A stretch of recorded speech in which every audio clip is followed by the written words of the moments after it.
Reverend Williams is the host of a weekly religious program on this station entitled Vibrations for a New People. Because of their friendship, Miss Davis asked to appear on Vibrations, and in so doing granted the first American broadcast interview since her arrest in connection with the August 7th, 1970 shootout at the Marin County Courthouse. Her pre-trial procedures have taken the longest time of any California trial in history. Throughout those 13 months, there have developed charges that she's a political prisoner. Because of this, she's drawn international attention and has become one of the central figures in a very large and militant movement reflecting the concerns of oppressed minorities. We're presenting this program at this special time because people of all persuasions from all parts of the country and the world have come to regard Miss Davis in strong terms. Most have formed these opinions in favor or against her without ever being exposed to her writing, her teaching, or other personal statements. If this program results in nothing more than better informed but unchanged opinion, it will have been worth our attention. And one final note. While this conversation was filmed in the jail where she awaits her trial, the discussion in no way touches upon matters directly related to Miss Davis's trial. It was filmed under specific guidelines and viewed by the attorneys involved in the trial. This represents further programming in connection with the various aspects of Angela Davis's involvement in the controversial militant minority movement.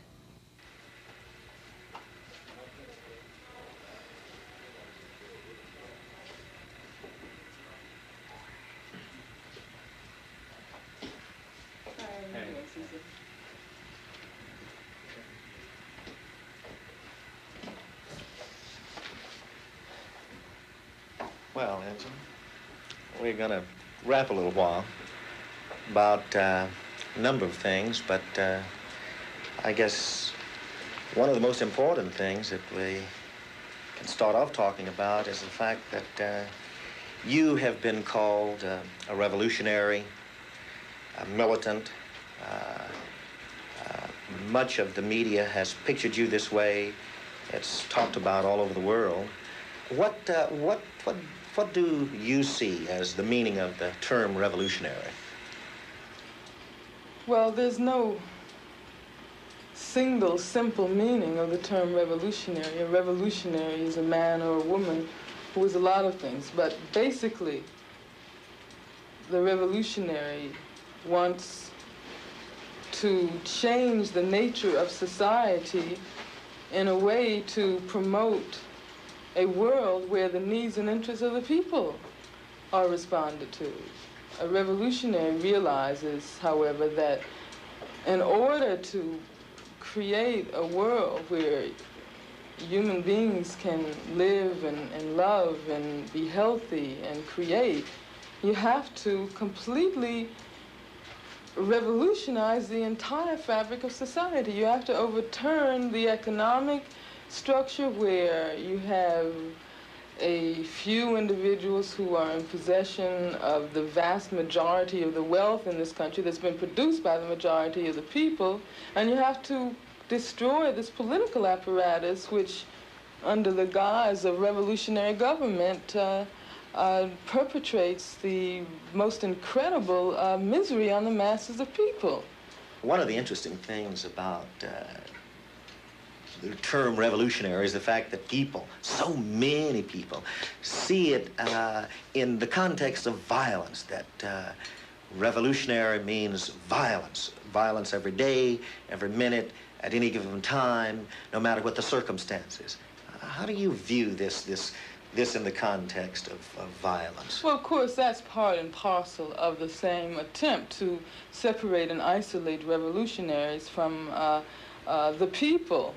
Of course, revolution does not mean violence in the sense that that's its defining characteristic. Yet there are those who see it that way. Well, that's done in a very conscious manner to mislead people and to lead people to, for instance, equate a progressive socialist revolution with fascism. During the time that I was out in the streets and speaking throughout California, I found it incredible how many people defined socialism or communism as if it were the Third Reich. Yeah. Certainly, of course, so in the history of revolutions, and not only socialist revolutions, but bourgeois democratic revolutions also. The American Revolution, for instance, you have had the occurrence of violence as a means of seizing power from the oppressor. But why? Yeah. This is because the oppressors have failed to acknowledge the fact that the people were right, and that the people had the right to control their lives and to control their destinies. And they are the ones who always initiate the violence. If people are serious about moving ahead to create a better society, then of course they should not allow themselves to be deterred simply because a few people at the top, who are in possession usually of monopoly on violence, decide that they're going to unleash all of their forces of oppression to stop them. Angela, the interesting thing I think that's emerged is your struggle with the Soledad brothers and your struggle with the Soledad trial. How did you get involved in this whole area of demonstrating and of speaking and of organizing for the Soledad brothers? I was invited in the spring of 1970 to attend a meeting that had been organized by some of the attorneys involved in the Soledad brothers case. The meeting was held in Los Angeles. I attended that meeting, and there I assumed the responsibility for doing a certain amount of organizing, primarily on the campuses, because I was at UCLA at the time, to inform the people as to what was happening to George Jackson, John Clouchet, and Fleta Drumgo. Mm-hmm. How this affected you a great deal, because you participated very strongly in it. You became extremely close to one of the participants of the Soledad brothers, namely George Jackson. What was George Jackson really like? Well, I became very close to the members of George's family in the process of trying to organize around the Soledad Brothers Defense Committee, all of George's family, Jonathan, Mrs. Jackson, Mr. Jackson, and George and Jonathan's sisters, who were all extremely beautiful and extremely strong people. They were all involved in the political activity around the case. I did come to have a certain amount of contact, primarily indirect, of course, with George. The only time I saw him was at a hearing I attended in Salinas. But it was almost impossible not to see the strength and the love that George Jackson had within himself, a love that expressed itself in a million different ways, a love for his people, a love for oppressed people, a love for all the people with whom he had any contact. All he used to call them all the innocents, all the people who had not already actively aligned themselves with the forces of oppression. Mm-hmm. Mm-hmm. I remember reading one of his letters. In fact, I read his book, but one of the letters where he said that he had no self, he had no image, he had no ears, no eyes. He went on to talk about this, but some of the most interesting letters were the ones that you and George exchanged. They were very moving letters. You undoubtedly had some kind of understanding as people who were struggling together. Well, were there some common strings there that in the struggle that you felt very strongly about, you and George? Well, George was a revolutionary. George considered himself a communist revolutionary, and he felt that his revolutionary beliefs and the struggles that he had to wage were far more important than his own life. That's why he spent 11 years in prison for a crime that was, what was so it, $70? insignificant. $70. And if he had had at that time a good lawyer, and if racism had not been what it was, he never would have been in prison in the first place. And that's what was so ridiculous about it. But it was not, I don't think that I would say that George was lacking in a personal image. That was one of the things that was so beautiful and so incredible about him, that he was able to perfectly merge his political life with his personal life. There was no conflict between the two, and the one was very much enhanced by the other. Within his political struggles, there was a very profound personal love and identity and solidarity with all his sisters and brothers, with all his comrades. Then every personal relationship he had was determined by and infused with the struggle for liberation. The interesting thing about it is the fact that George Jackson was killed August 21st. And at that particular time, we saw some new directions occur in the prison system. For instance, there was the Attica, there was San Quentin. How do you perceive the penal institutions at this particular time in regards to what they call rehabilitation and other directions that they may be taking now that the death of George has occurred and Attica has broken loose and possibly other prisons as well? Well, things have been festering under the surface in the prison system for a long time. In fact, when I became involved with the Soledad Brothers Defense Committee in Los Angeles, at first we simply took it upon ourselves to defend George Jackson, John Cluchet, and Fleta Drumgo. But we later realized that the question was much broader than that. It wasn't simply a matter of three individuals who were being subject to the repressive forces of the penal system.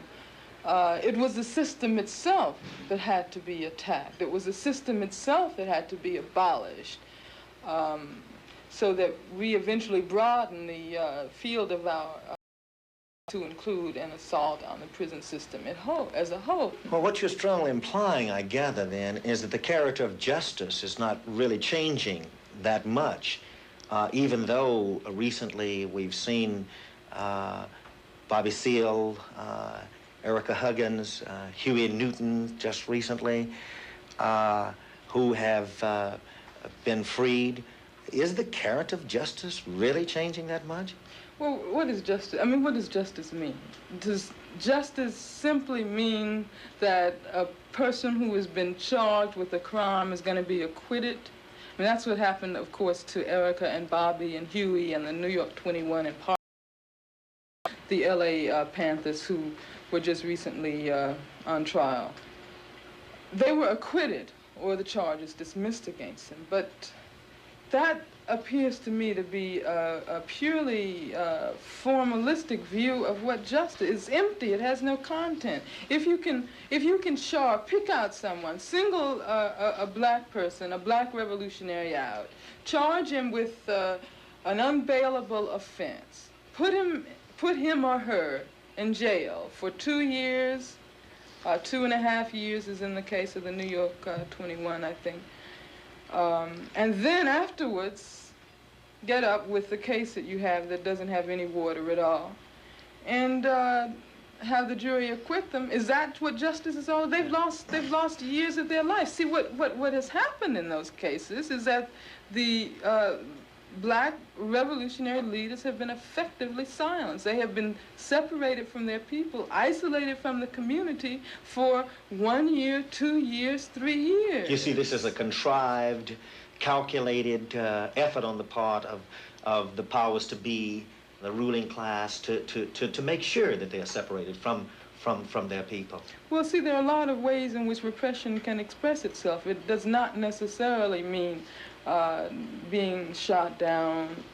It does not even necessarily mean being sentenced to prison. It can mean being detained for so long that one cannot be effective in the community. It can mean being forced into exile, as Eldridge Cleaver was forced into exile, and we see what has happened to Eldridge and what his exile has meant for his ability to be effective in the black liberation struggle here. There are a myriad of ways in which you can repress a developing liberation movement. I guess the thing that concerns me very much has to do with those unnamed blacks, Chicanos, Asians, Indians, poor people who go to the courts every day, who are sentenced.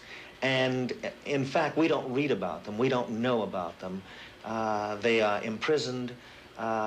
It's like, as someone suggested some time ago, that so many people in prison did not really have the kind of adequate defense, legal counsel that they needed.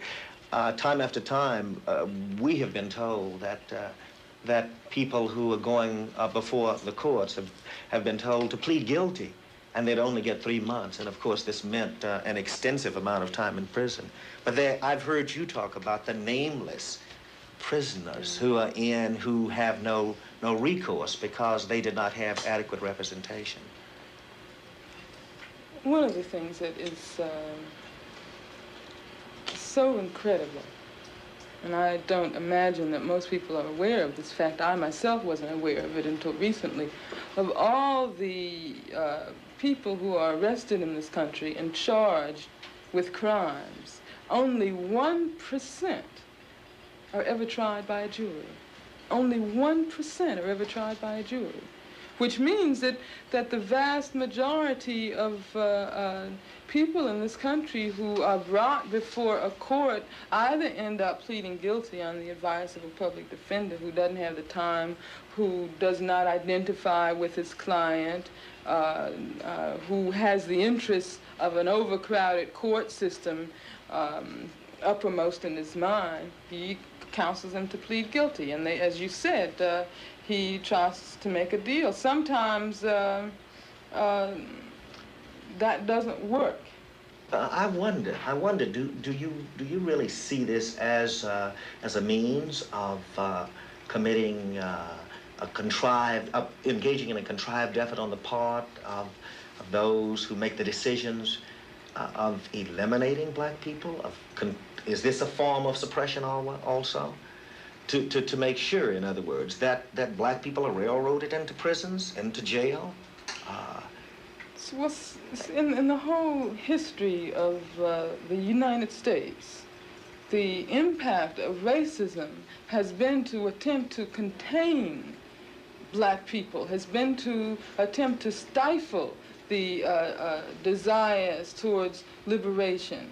One of the ways in which this is accomplished is by trying to convince black people that they're completely powerless before this huge apparatus, and that the police can just come into the community and pick someone out, kill them, as they have done on many, many occasions in the past, charge them with something they didn't do, railroad them to prison, send them to the gas chamber. This is just one of the many ways that the system, and it's not a contrived effort in the sense that it's done consciously by a few men up at the top. It's built into the system. It's built into it's built into the nature of this society. And getting back to the question of what a revolutionary is, black revolutionary realizes that we cannot begin to combat racism. We cannot begin to effectively destroy racism until we've destroyed the whole system. Now, I guess the amazing thing is that we've noticed that in the state of California they have what is called the indeterminate sentencing of prisoners. The adult authority has the power to determine when a person is paroled, what time that person is paroled, if in fact that person is paroled. Mm-hmm. I know I've talked to a number of prisoners who've said this is another means set up by a racist system to control the affairs and the destiny of black people. Do you see this as a certain direction of providing controls on the lives of those prisoners who are in prison? Well, see, it's interesting that when the indeterminate sentence law was first enacted, it was presented as one of the most progressive reforms in the prison system. That's one of the reasons, among many others, that California today is ironically considered to be the most progressive section of the American penal system. Originally, or at least it was stated that originally the purpose of the indeterminate sentence law was to allow for the greatest flexibility in rehabilitation. That meant that if a prisoner was, say, charged or convicted of an offense that carried, say, a straight 10-year sentence, he would not get 10 years, but he might get, say, 2 to 15, because it's possible that in 2 years he might have, quote, rehabilitated himself. And it would have been overly inhuman to force him to spend 8 more years in prison. But how is this function in reality? In reality, the indeterminate sentence law has done precisely what you say it has done. It has provided an effective, very brutal means of control over the lives of sisters and brothers who are in prison. What does this mean? It means that there's an 8-man board. Composed of, and I was just looking at this paper that was done on prisons not too long ago. It gives a rundown on who's on the adult authority. And it says that the 6 whites on the panel, and check this out, include a former assistant commander of the Los Angeles Police Department Detective Bureau, a former FBI agent in charge of the San Francisco office, a former deputy United States attorney for the Southern District of California, a former district attorney for Fresno, a former police chief of Richmond, California, and a former prison guard at Chino. Now, there's one black man on the adult authority now. However, he was a former civil servant in the prison system. There's one Chicano. However, he was also in the prison system before he was appointed. Now, I mean, what does this mean? This means that they're ex-police, ex-agents, ex-prosecutors, all of whom have come from a background which is directly opposed to the prisoner. And of course they're going to take the side of the system. They're going to take the side that's directly opposed to the interests of the prisoners. And these people have the right to set a date, a parole date for prisoners.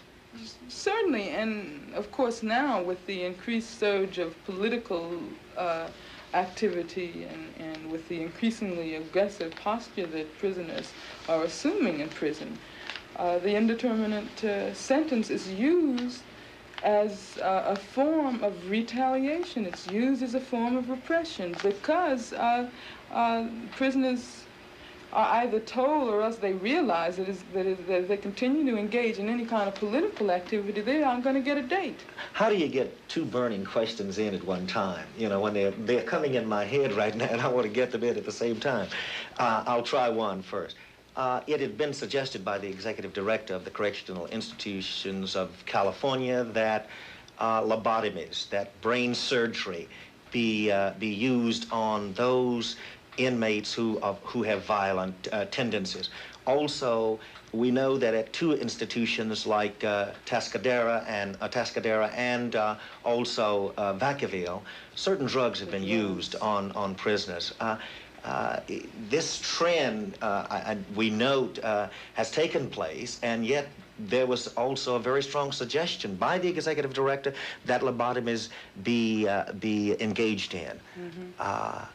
What does that sound like? I mean, what does that remind you of? It evokes in my mind all of the horrors of Nazi Germany, all of the experiments that were done in the concentration camps.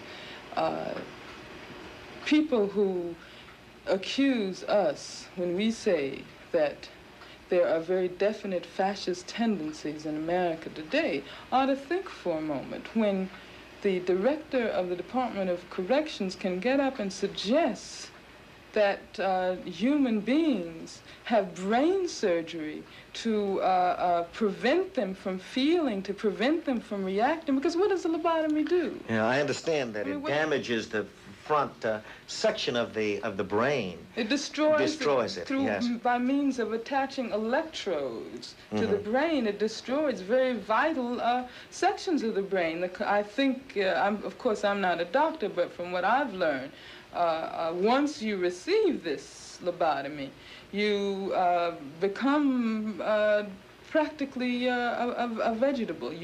Of course, they maintain that it prevents the patient from being aggressive and violent.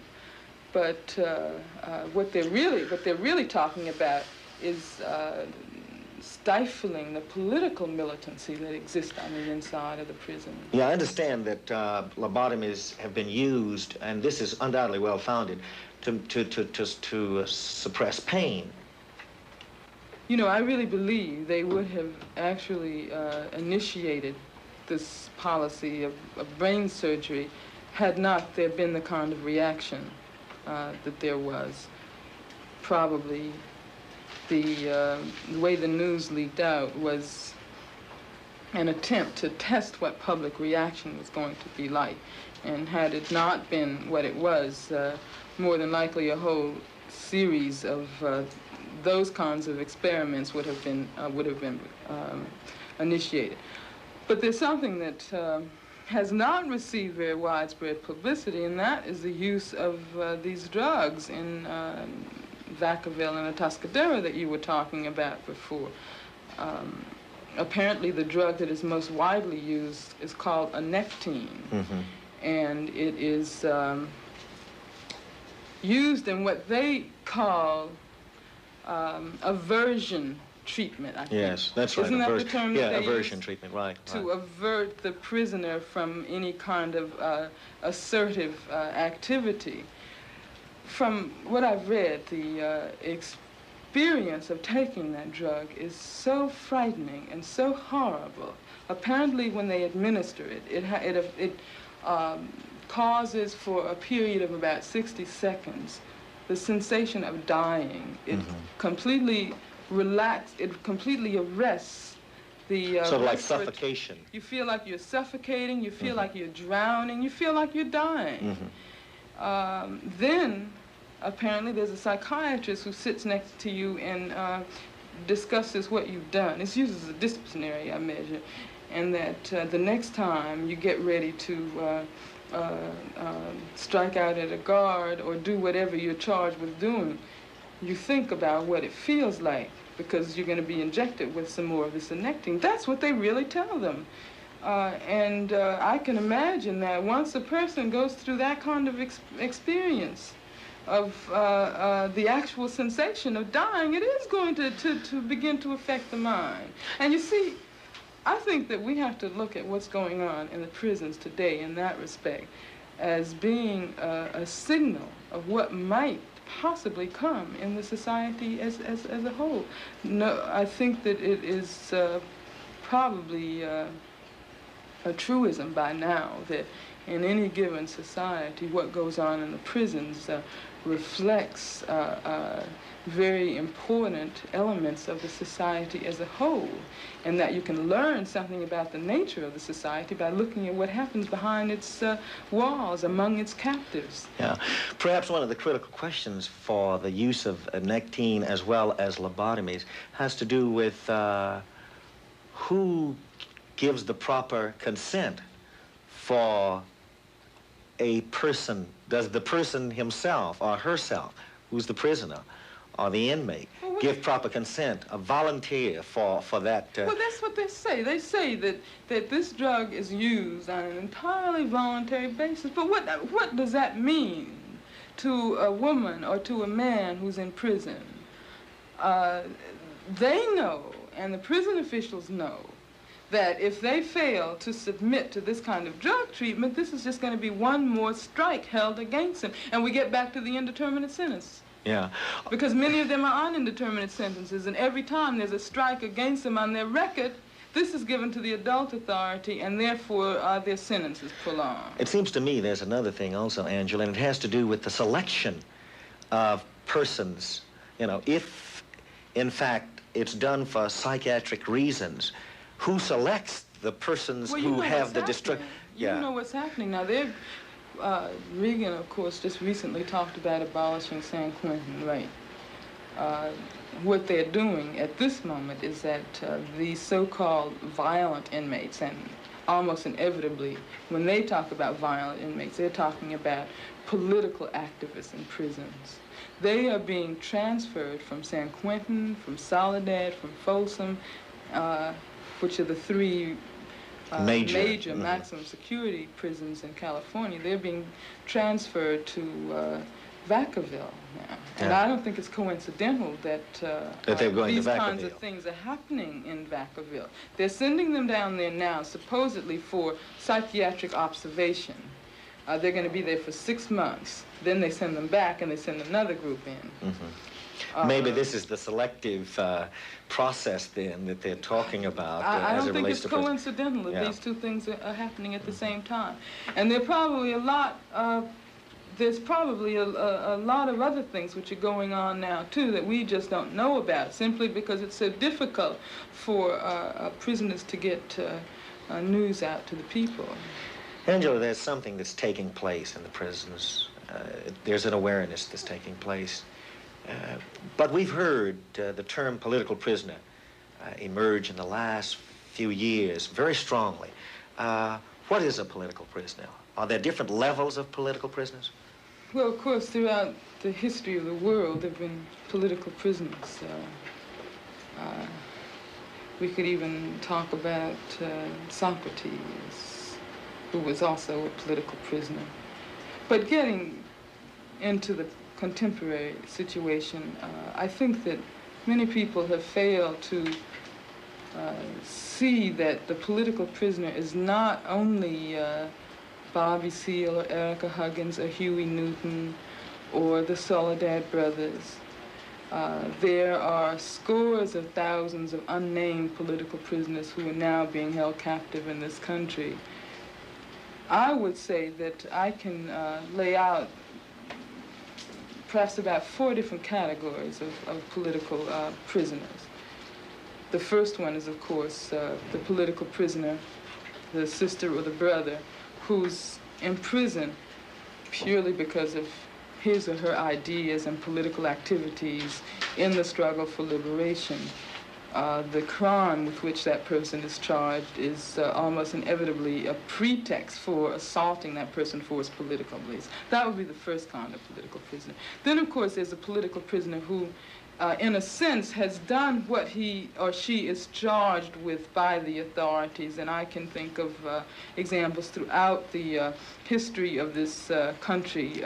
Yet, I should point out that although he or she has probably done the thing for which the charge has been lodged against them, it's not the same, it's not a crime in the sense that the system defines it as a crime. Nat Turner, for instance, was such a political prisoner. He was charged and he was hanged for murder.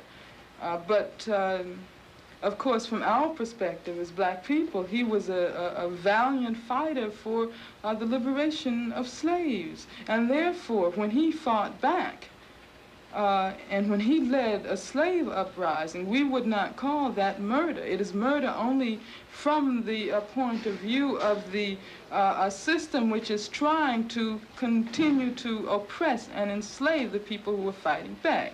Then, of course, there are all of the I could give you a number of examples of that type of political prisoner, but I'll go on to the next level.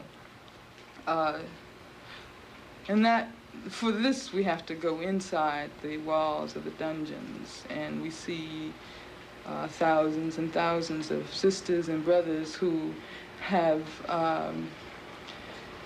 actually been, well, they have been arrested and convicted of offenses which don't necessarily have political contours, but once they get into prison and once they become aware of all of the currents and passions of black liberation and the struggle for freedom for all people, they become aware of what it is that led them to commit those offenses in the first place. They therefore transform themselves into political beings and become active behind the walls and are therefore subject to retaliation by the prison authorities. And we could talk about Ruchell McGee, we could talk about George Jackson, Fleta Drumgo, John Clouchet, and there's one brother whom we haven't heard that much about, and I think it's very important to talk about him at this point. His name is Robert Wesley Wells. He's been in for quite some time, hasn't he? He's 62 years old now. He's been in for over 40 years. Mm-hmm. He was convicted of stealing a car and has been in for over 40 years. Apparently, Robert Wesley Wells was and continues to be the type of black man who will not allow himself to be dehumanized, who will not kowtow to prison officials, and who asserts his rights as a black man. Apparently, the Attorney General of California wrote a letter to the adult authority saying that they did not want a sentence set, a determinate sentence set for Robert Wells. They wanted the adult authority to leave it open because they knew that at some point, he had an indeterminate sentence, by the way, we were talking about that before. They knew, they said, that at some point, Wesley Wells was going to become involved with a guard and might possibly assault a guard. Then they could use this other horrible law that they have on the books in the state of California, which makes the death penalty mandatory for a prisoner who assaults a non-inmate. This letter is on file. I was informed of the existence of this letter by Wesley Wells' attorney. Sure enough, he was provoked into a confrontation with a guard at that time through a cuspidor, which hit the wall and ricocheted and hit the guard's head. It drew a little blood. However, the guard was back to work in about a week or so. Robert Wesley Wells was then charged with 4,500 and received the death penalty. Charles Gary was his attorney. Leo Branton, who's my attorney now, was also working on the case. With the help of a mass movement on the outside during the 40s, this was towards the end of the 40s, the death sentence was commuted, but it was commuted to life without possibility of parole. Mm-hmm. And to this date, the only way that Wesley Wells can ever get out of jail, the only way that he's going to avoid dying behind the walls of San Quentin or Soledad or some other prison in the state is if Ronald Reagan would grant him executive clemency. Of course, we know what Ronald Reagan is like, and we know that he's not about to make that kind of a gesture. Yet, I think that it's going to be extremely important for all of us to try to mount a campaign and force Reagan to let Wesley Wells out of prison. Ruchell McGee went through some trying times. He's been in now some 16 or 17 years, hasn't he? And in his sentencing in Los Angeles, he, I think, has been in San Quentin now some 8 years. A very brilliant man, I must say. In many regards, he's certainly spoken out Rochelle McGee will be, I guess, one who will find himself in similar circumstance, who has found himself in similar circumstances. Rochelle, I think, is a very, very beautiful man and is a kind of a symbol of what black people have been forced to experience in America. He was charged with a case of rape, and we know about all of the... That was in Louisiana, I think, as I recall. We know about all of our brothers who've gone to their death or who have spent large portions of their life in prison because they happened to look in the direction of a white woman. Rochelle is another very shining example, like George and like Wesley Wells, and like I could go on to infinity, of sisters and brothers in prison who achieve the most remarkable heights of consciousness and commit themselves to struggling for the liberation of their people. And because they do this, they are the ones on whom the repressive might of the prison system comes down so strongly. Angela, I asked you to bring some letters that you had received. I know you've just received thousands, but I did ask you to bring several letters. Could you read several of those letters for me at this time? Some are just very fascinating, but... Well, maybe I should just say as a preface that being in jail, and I've been in for about 15 months now, the thousands and thousands of letters that come from people all over the world expressing their solidarity with me and all other political prisoners has been a remarkable source of strength, and both not only for me, but also for the sisters with whom I come in contact, because I always let them know what's happening on the outside, how the struggle for our freedom is advancing. This letter, it's a really beautiful letter written by a very, very young child, apparently. And it says very simply, "Dear Angela Davis, my name is Sarah. I wish that you were free. This is a picture of you when you will be free. Love, Sarah." And on the other side, there's a picture that she's drawn. Yeah. Is this Sarah? You, when you will be free? Well, she says it's a picture of me. You see the smile on my face. I guess that's supposed to be symbolic of freedom. Yeah. I get a lot of letters from very young children. This is something which is so very beautiful. A lot of people somehow have the feeling that the movement is collapsing. But I think that what is happening is that the ideas that a few people have been expressing for a long time are penetrating to the masses of people. And you have sisters and brothers who are, say, 5, 6 years old, who know of what has to be done. There's another letter that I brought along from a 10-year-old black brother, and it's a really moving letter. He says, "Dear Miss Davis, my mother gave me $5 for Christmas and told me to give it away to someone else that I felt needed it. I'm sending it to you because I read about what happened to you. I do not think you are guilty, and I hope that you can get out of prison. I'm only 10 years old, and I'm black, but from what I've heard and read, I think some people are trying to ruin your life. All those accidents, like the killing of George Jackson, were on purpose. Try to hang on. We'll have our fingers crossed." Yours truly, and he gives its name. It's a really beautiful, moving letter. And that's only one out of many that I've received from children that age. It makes very concrete something that Jose Marti, the apostle of the Cuban Revolution, said. He said, "Los niños son la esperanza del mundo," children are the hope of the world. And I think this is true, that we do have a revolution moving along, and it can be seen in our children, in our youth. This really has quite an impact with you then, doesn't it? Really means a lot to you.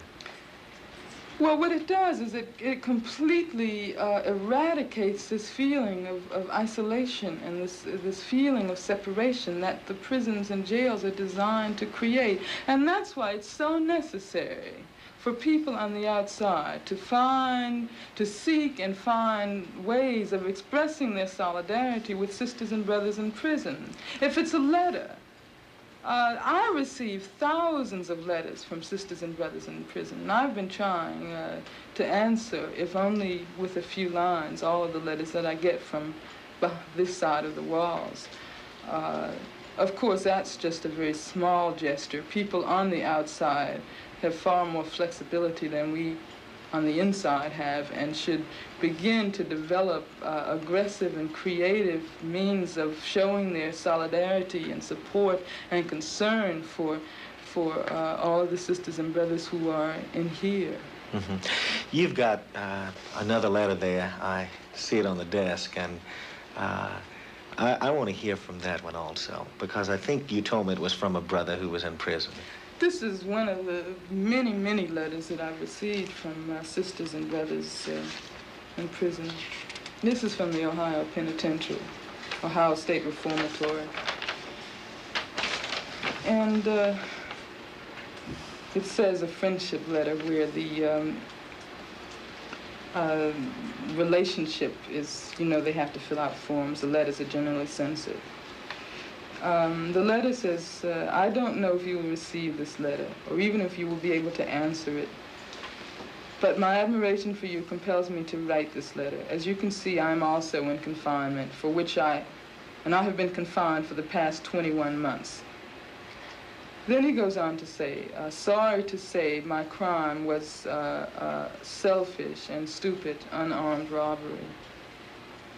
Since being confined, I've been allowed to go on speaking engagements. During my speeches, I have endorsed your actions, but most of these places I've spoken were churches, and they all ask one main question, which is, why is Angela Davis communist? This is a very hard question to answer, mainly because I don't feel I've been taught the true meaning of communism. This is one of my reasons for writing you at the time. Hold it right there. Why is Angela Davis a communist? Actually, I think I answered that before when we were talking about what a revolutionary is. Mm-hmm. Many times the term communist, because I think it's been used by so many different aspects of our society to put down rather than to let people try to understand. Everybody shuns away from it. It's like it's a disease or something like that. And I just, what I'm trying to get through is that the brother here in that letter is raising a question, and therefore in his question, it seems that he's trying to say that there are some people who are plagued by that, and they let that get in the way. They don't want to know Angela Davis as a person. Or even if they do, that prevents them from coming to know Angela Davis as a person. Well, you see, now, that might be true for, say, the vast majority of white people. Yeah.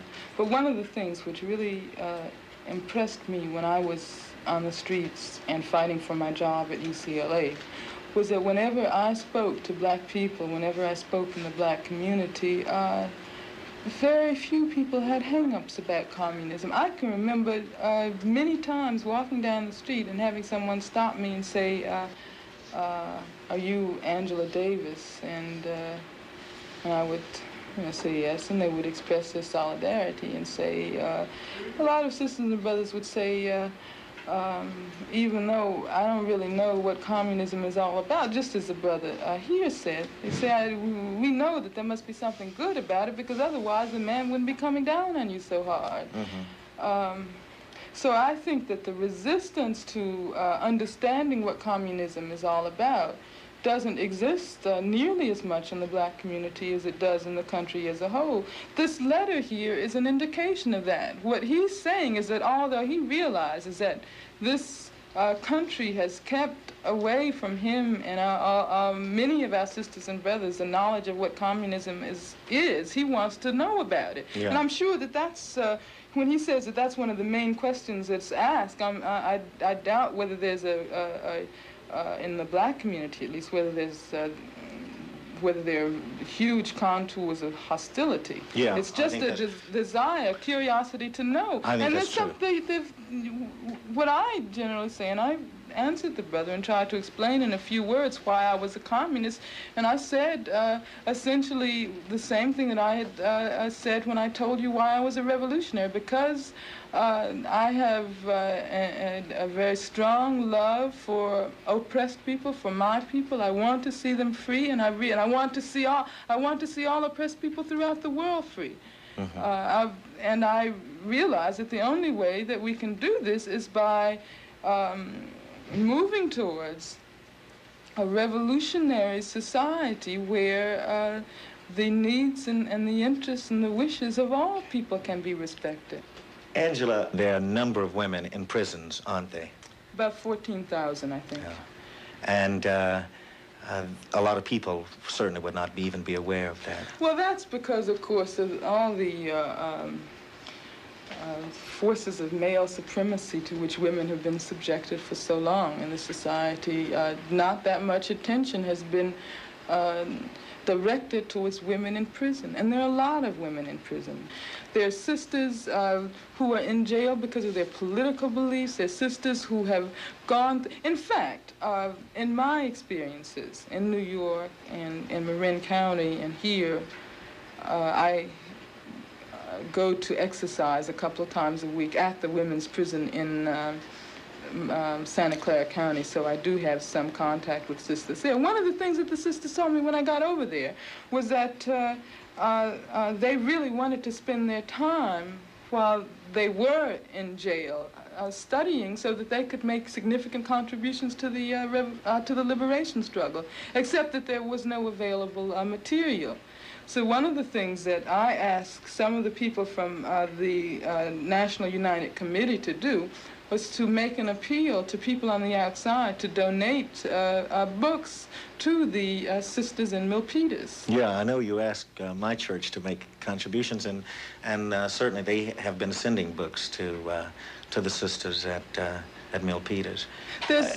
Let me just give you one, I think, very striking example of the lack of attention to women's prisons.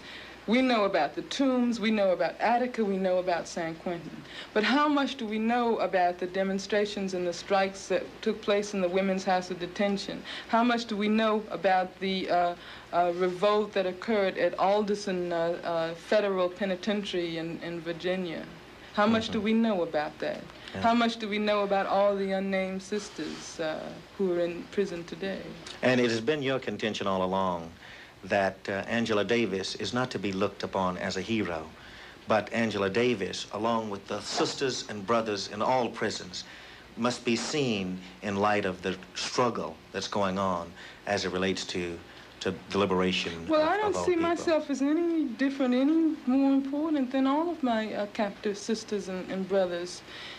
And in fact, what I have attempted to do within all of these restrictions that surround me has been to draw people who have expressed support and concern for me into the struggle for all political prisoners. I've said on a number of occasions that one of the first experiences I had in this jail here, after being transferred from Marin County, was very revealing of what the mass struggle can do for sisters and brothers in prison. When they drove me down in the wee hours of the morning and brought me into the cell here, they took all of my clothes and made me take my underwear off, and I was sitting up in the cell, huddled in some blankets, freezing. And suddenly, a mass of letters came flowing into the jail here, protesting the conditions. And I don't know whether it was coincidental or not, but suddenly the conditions did begin to relax. One of the things that struck me then, and of course I'm constantly aware of this, is that because of the movement that has galvanized around me, there is a lot of public attention on me and my case, and there are certain kinds of things that I can directly appeal to people for. But what about all of the sisters and brothers that we've been talking about during this interview? What about all of the other thousands and thousands who are in America's prisons today? People should begin to realize that they have a responsibility to see to it that America does not head in the direction of fascism, and it begins right at the level of the prisons. That's why the prison struggle is so important, because I see it as being a signal as to what the entire society will be about in the future. And that's why I think it's in the interest of all of the people, many of whom may not know anyone personally in prison, but most black people, of course, have had some contact with the prisons. People should really begin to express themselves aggressively and boldly and demand that something be done about the prisons in this society today. Angela, we're going to stop at this point. We've reached a time where we must. Thank you very much for this interview. Thank you for rapping with me. And I want to say goodbye to you.